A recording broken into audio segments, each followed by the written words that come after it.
پہاڑی زبان میں اپڈیٹ سنیے۔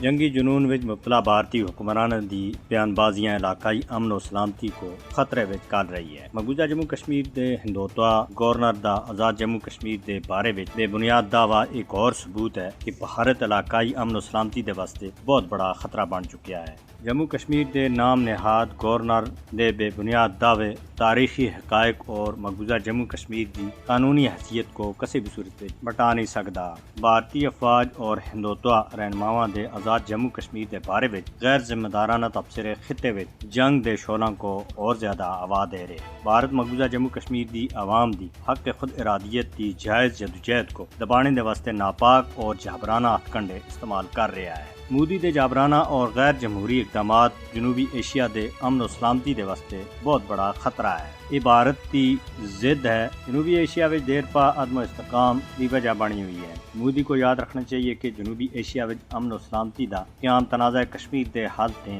جڑیا ہوا ہے۔ جد تک اس تنازع کو کشمیری عوام دی خواہشات کے مطابق حل نہیں کیتا جاندا، خطے دے نال نال پوری دنیا دے امن کو خطرہ ہے۔ مقبوضہ جموں کشمیر دے اُتے اقوام متحدہ دی سلامتی کونسل دی منظور کیتیاں گئیاں قرارداداں دی بھارت دی طرف تے خلاف ورزیاں علاقائی اور بین الاقوامی امن دے واسطے بہت بڑا خطرہ ہے۔ دنیا کو بھارت کے اُتے دباؤ بنانا چاہیے کہ وہ جنوبی ایشیا وچ امن دے واسطے سازگار ماحول پیدا کرے۔ جنیوا وچ جاری اقوام متحدہ دی انسانی حقوق کونسل دے 52ویں اجلاس کے موقع دے کشمیریاں سن عالمی ادارے دی عمارت تے بڑے مظاہرے کر کے بھارتی حکومت کی طرف تے مقبوضہ جموں کشمیر وچ آبادی دا تناسب بٹھانے، غیر کشمیریوں کو مقبوضہ جموں کشمیر وچ بسانے، جعلی مقابلہ وچ شہید کیتے جانے والے دلدوز واقعات اور جبری گمشدگیاں، زمینہ مکانات اور املاک کے اُتے قبضے کے خلاف سخت مظاہرے کیتے۔ کشمیری نمائندہ سن خطاب بھی کیتا۔